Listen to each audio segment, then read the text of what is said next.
I have very grand plans. Yeah, actually it's a very long story. In my mind, engineering was all about, I have this big image of Back to the Future, and you'd have like Marty and Doc, the Doc, and I was never interested in Marty. I was interested in Doc. I thought he was really cool. I had this idea a long time ago when I was still in Toronto in Canada. And the idea was that I looked around and I saw that actually when you went out into even students of engineering and sciences, they weren't really doing anything that was physical, hands-on, and so my image of engineering is sort of like that. You're kind of wild, crazy, do interesting things, you build physical devices. And when I got to university, I realized that actually that kind of thing wasn't happening, and the students weren't very excited about things.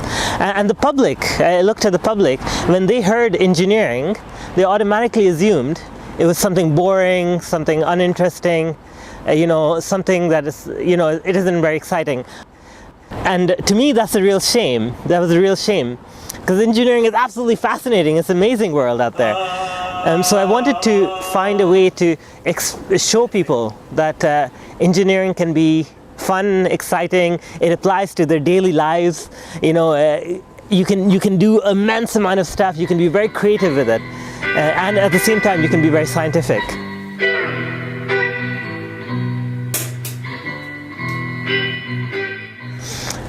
So the Royal Academy of Engineering, they've done a lot of work with entrepreneurs. So they've been funding entrepreneurs, they've been funding research in engineering, and one of their branches is very keen. So the Ingenious Public Engagement Grant is very keen on getting engineers engaging directly with the public, or engineers engaging with the society in general.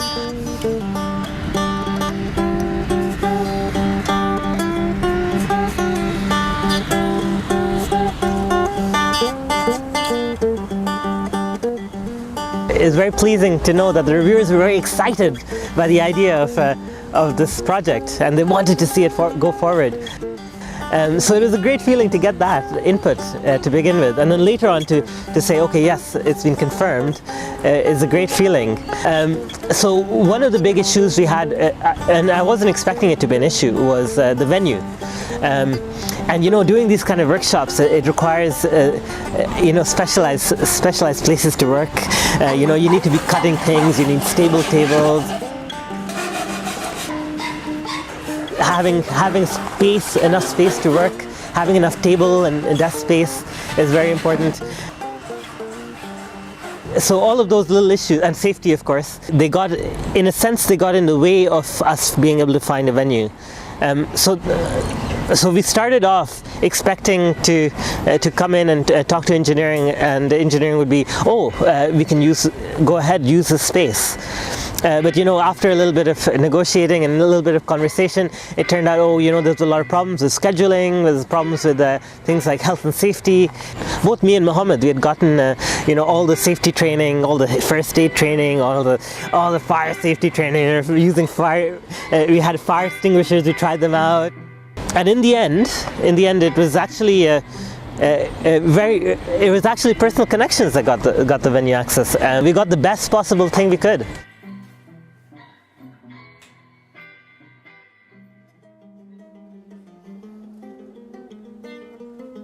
So as you know, you're here for building the electroacoustic guitar. So your job would be to duplicate this and hopefully improve on it, think of ideas, and then go home. And if you're inspired, come up with new modifications. This one. But me, Mohammed, will be guiding you through it, and Vicente will provide some comic relief. And so he'll be asking you questions, giving you a bit of a break in between. How many of you play guitar? Oh, fantastic! But we have some plans for you that can get you started. And we've emailed you a set of plans and the manual as well. so that if you want to pursue things further in the future, you can. So for today, we're not going to be using power tool, but by and large, we're not using any real power tools. So this is the design. Hope is that you can really use household tools and build this thing. So this is sort of the overview of what the tools will be. Typically, you don't need. There's some steps of the amplification process you don't need, but when you're dealing with inside here, if you guys can see. There's a black thing there, so that's the microphone, and this is an electric microphone, and typically the range of signal that comes out of this is way smaller, and it needs a little bit of special interface circuitry. So is it just one big build with one team? So what we're going to do is we'll split up into, how many do we have? We have six people there. 1, 2, 3, 4, 5, 6, and we'll come join each of the groups. So we'll divide it into 2 teams, and you'll each build your own guitar.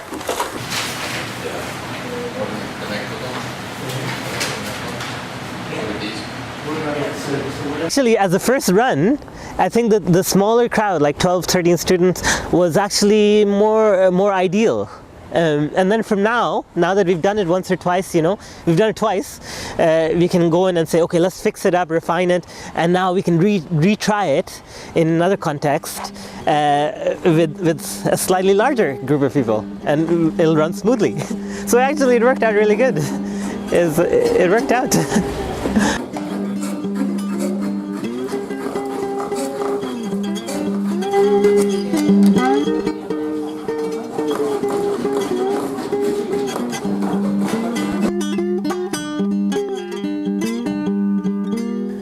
They started with empty benches. They have only drawings. Some of them they look confused because you see just drawings, dimensions. You say, okay, how I'm gonna turn this one to a guitar? But gradually, over the course of 2 days, they turned like sheets of plywood and drawings into a guitar that you can play on.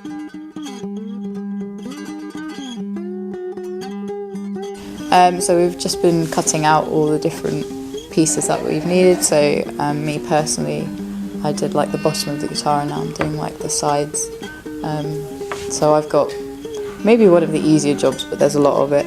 And then some of the other guys are doing the fretboard and doing all the kind of different shapes and things. So I think we're nailing it so far. I think we'll definitely get it done. We're a good team. We've delegated, designated, and we're working hard, so I think we'll definitely get it done. The feedback I got from them, they were very, very happy with what they did. If you think about engineering and engineers, you have a very specific thing you think of, but like in most times in your life you're doing some form of engineering, making something small, even if you're doing like IKEA furniture, like you're engineering. So I think one of the challenges is actually making people think that everyone is an engineer, so be able to make it more accessible to people and things like that. I think that's one of the good challenges which this workshop is addressing, because just from everyday household tools you can make something as cool as a guitar, which is awesome.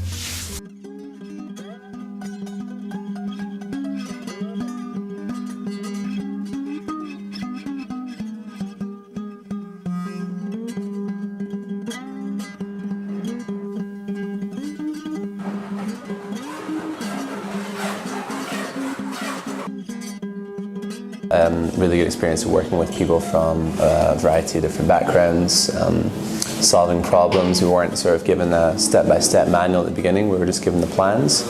And although we were supported very well, we were kind of encouraged to kind of figure stuff out and how we were going to implement it exactly into the build, which was great. I had quite vague expectations because I've never done anything like this before. I think I thought there was going to be a bit more kind of taking us through it step by step, but it was really nice to not have that micromanaging and just actually being free to figure out on our own. No, I'm not an engineer at all. I've done a pure maths degree and I've never built anything. So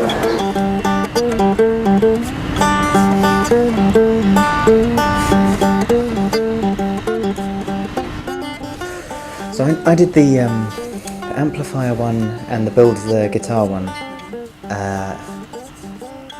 I think I like them both for different reasons. I think I probably got more from the guitar one because I've never done any woodworking, and a lot of the skills were quite kind of basic woodwork skills, which when you put together and with a design added up to something quite complex, but all of the skills were quite simple.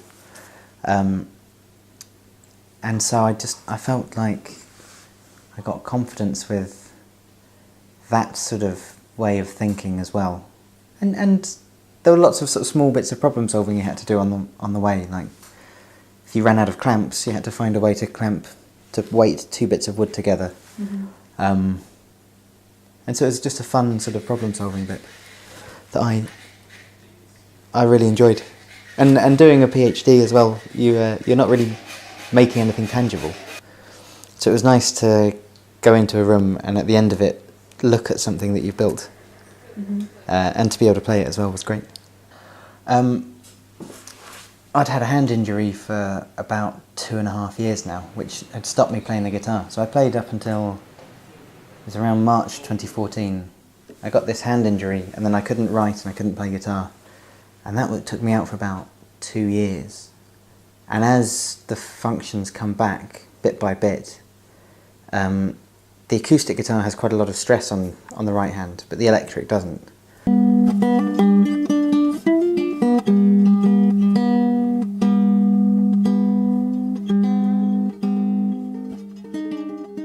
So I've started playing more electric guitar and less acoustic.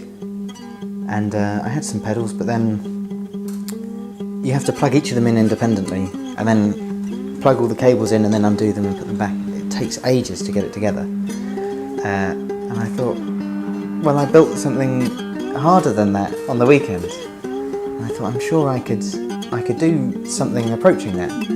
And also, if you buy that pedal board, the only thing you can fit into it is because you need to power all the pedals.